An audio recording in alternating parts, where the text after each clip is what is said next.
Hola, ¿qué tal amigos de YouTube? Bienvenidos a otro nuevo video. El día de hoy tenemos una moto muy especial. Esta es una BX 1900 Stratoliner.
Bueno amigos, esta es una moto muy especial. ¿Por qué? Porque cuando Yamaha la hizo como para hacer competencia de las Harley más poderosas o de las más grandes. ¿Cómo hizo esto? No solamente se basó en ese tipo de motocicletas, sino que también lo hizo a su manera. Esto desarrollando un motor de igual forma OHB, al igual que las Harley. Para los que no saben qué es OHB, es básicamente un motor de varillas. Pero Yamaha, obviamente por su amor al arte, que no lo quiso hacer tan sencillo de 2 válvulas, sino que aquí tenemos un motor de 4 válvulas y que, a diferencia de los motores Harley, este no vibra nada. En vez de tener los 2 tubos que suben y que vemos en Harley, aquí vemos uno muy grande por donde pasa el sistema. Es un sistema parecido, pero funciona de una manera diferente. Yamaha obviamente hubiera usado un motor enfriado por líquido, sin embargo aquí decidió usar todo uso de su conocimiento japonés para poder hacer un motor que fuera enfriado por aire. En este caso no usó un cuadro de metal como en las Harley, sino que usó también un cuadro de aluminio, tecnología japonesa en este motor. ¿Qué me refiero con esto? No solamente no vibra, sino que también tenemos una válvula Edsub que podemos ver en las Yamahas de alta cilindrada como las 600 o las 1000. Esta, recuerden, es 1900. Entonces eso para regular los gases, además de que le da mejor compresión al motor. Y tenemos un cárter separado en 2 secciones. Tenemos uno para la caja y uno para el motor, así como el tanque de gasolina.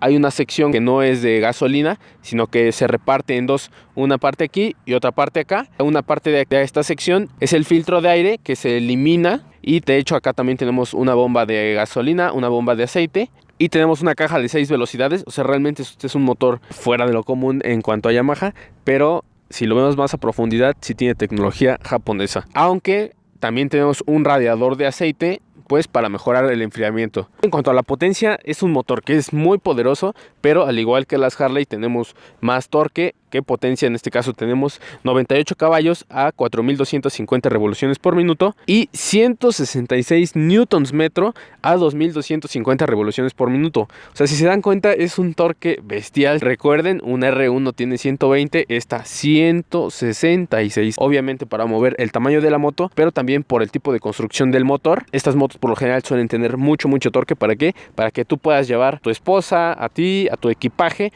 de una manera súper fácil y que al motor no le cueste absolutamente nada. ¿Para qué? Para que en la carretera tú no gastes tanta gasolina y siempre tengas como que potencia disponible para mover este conjunto de motocicleta y cromo. Vamos a escuchar esta belleza del motor, señores.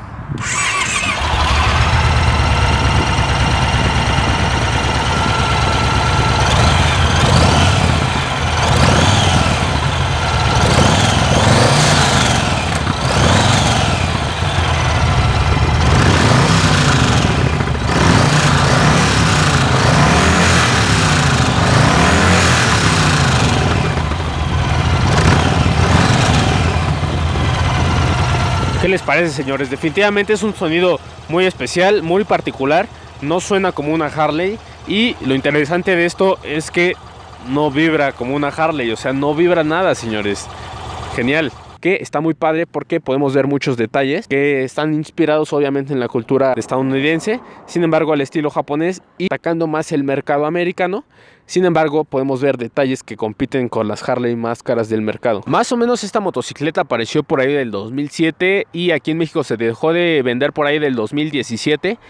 Más o menos todas son las mismas, pero ya es un motor a inyección. Me parece que en España todavía la puedes encontrar en hoy día 2017, pero definitivamente es una moto impresionante. En cuanto a las suspensiones, tenemos barras delanteras convencionales, sin embargo son de 46 milímetros, son barras muy grandes. Recuerden, las más grandes que podemos ver en una deportiva por lo general son de 41 milímetros, estas ya son de 46, pero obviamente por el tamaño del conjunto. Doble disco en la parte delantera, son flotantes, son como los que vemos en una deportiva, y son calipers de 4 pistones, son calipers muy poderosos, y el disco es de 296 milímetros, pero en este caso tenemos de este lado y de este lado. Y en cuanto a la llanta delantera, tenemos una 130-70-18, es una llanta que es bastante ancha y bastante grande para hacer más cómoda. Recuerden, la medida 17 es por lo general en las motos deportivas, y la 18 es normalmente en una moto que queremos que sea más cómoda en condiciones adversas o incluso en carretera. En cuanto a la llanta trasera, tenemos una llanta muy grande de 190-70-17, es una llanta súper ancha que solamente podríamos ver en las deportivas de 1000 centímetros cúbicos, y también vemos un estilo como tipo bagger. Recuerden que este es una cruiser, pero si ya le ponemos el parabrisas y todo, que esta lo lleva, y ya con las alforjas y los respaldos ya se vuelve más una estilo cruiser. Lo interesante de esta moto es que se le pueden quitar y la podemos dejar más o menos al estilo. Si nosotros le quitamos este y este, ya se volvería más o menos una bagger, y si le quitamos las alforjas y todo, ya sería más como una custom más pura. Quiero que vean todo este detalle. Esto ya viene en lámina. ¿Por qué? Porque cuando hizo esta moto Yamaha, pues no quería que le dijeran que no tenía calidad, sino que al contrario, que tuviera mucha calidad. Y también no solamente los detalles de diseño, quiero que vean así, es como estas terminan en punta, igual la calavera es de LED, también tenemos unas defensas de metal que también van con el diseño del escape. Quiero que noten que el diseño de la moto realmente está muy cuidado y hace que se vea muy bien. Algo muy interesante es que el disco de atrás es de 320 milímetros. Es la única moto que hemos visto en el canal que trae el disco de atrás más grande que los de adelante. ¿Por qué? Porque es una moto relativamente pesada, pero Yamaha quiere que la podamos frenar, y la podamos frenar muy fácil. Quiero que vean su tablero, señores, cómo está sobre el tanque de gasolina. Aquí podemos ver millas por hora hasta 140, o lo que es lo mismo, 220 kilómetros por hora, así como un contador de revoluciones y uno de gasolina. Y aquí tenemos la hora con el odómetro, y le podemos mover trip A y trip B, así como que se quede la hora nada más, o que tengamos la hora y el odómetro. Quiero que vean el foco, señores, cómo es una locura. Aquí tenemos una compuerta para cerrar el compartimiento de la llave, y nosotros lo podemos abrir para poder meter la llave. Este tipo de detalles es muy raro de ver, no todas las motocicletas los tienen, o por lo menos es la única que hemos visto que lo tiene. Quiero que vean todo el conjunto de la piña izquierda, como tenemos un clutch hidráulico, señores, y la piña izquierda es totalmente de cromo. Quiero que vean cómo es totalmente de cromo. Miren, botón de altas y bajas, direccionales, así como el claxon. Miren nada más la calidad, es impresionante. Y tenemos un portavasos, y del otro lado en la piña derecha también tenemos el mismo estilo de palanca. En este caso sería para el freno delantero, el botón de paro de emergencia, así como los faros auxiliares y la marcha. Pero algo interesante es que cuando Yamaha hizo estos mandos, decidió que tenía que parecer y ser de mucha calidad, y creo que realmente lo ha logrado, señores.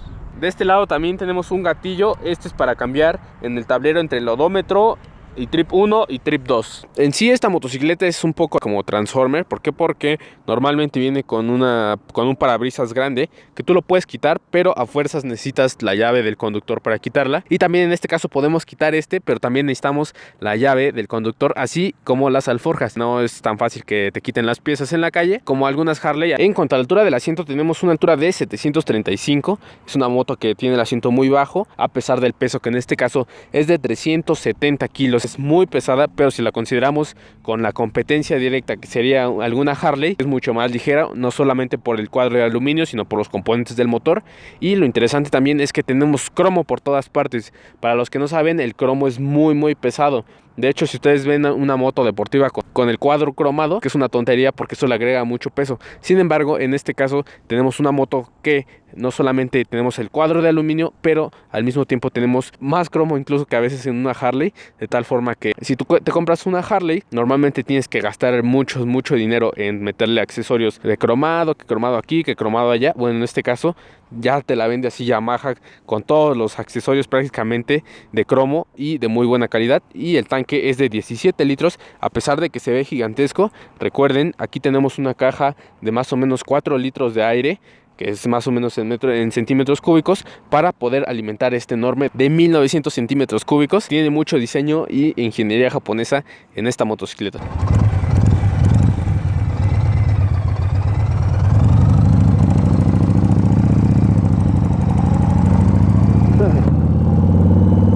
De acuerdo, amigos, vamos a empezar la prueba. Es una moto bastante interesante porque vas con los brazos totalmente estirados, al igual que las piernas, y en cierta manera muy abiertas, pero es extrañamente cómodo. O sea, es muy cómoda. No solamente la posición es cómoda, sino que también el asiento es muy cómodo. Este tipo de motos que tienen un torque bestial, podemos ir en cualquier marcha, ya sea una, dos o tres arriba, digamos, de la indicada, y nos van a dar muy buena potencia de empuje. Digamos, ahorita vamos en quinta y aún así tenemos muy buen empuje.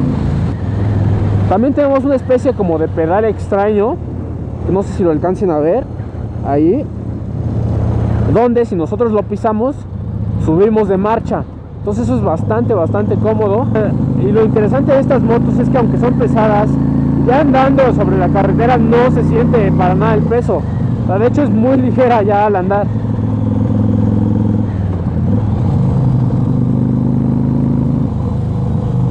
Es fácil entrar a las curvas, pero obviamente no es una moto que sea lo mejor para las curvas. Pero lo interesante de los japoneses es que eso les vale. O sea, no les vale si estas motos no fueron, digamos, diseñadas para ese tipo de cosas.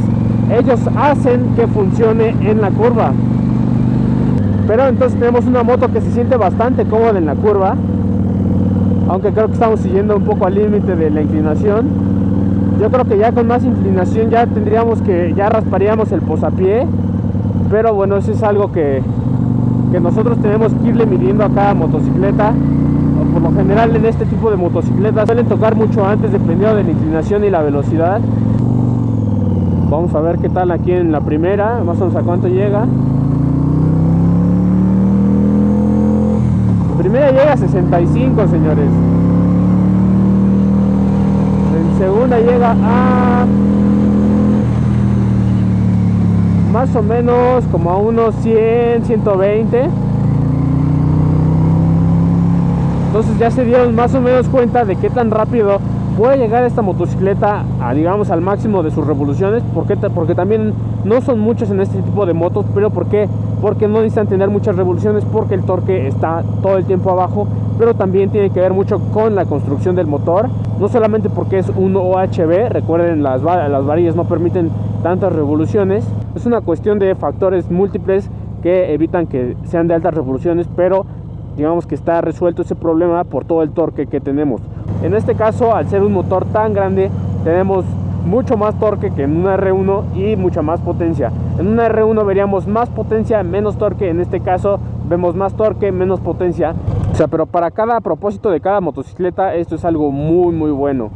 Vamos a pararnos aquí. Está fácil de encontrar la patita. Ok. Es muy fácil bajarse. El problema de estas motocicletas ya sería en caso de moverlas en parado o en una subida de reversa. Fuera de eso vas acostumbrando, tienes que estacionarte más de acuerdo a lo que vas a hacer. Obviamente si vas a meterte en un estacionamiento que está de bajada, como en este caso, obviamente no te estacionas ahí, o te estacionas de otra manera, y hasta que la metas de frente y luego de reversa para poder salir de frente.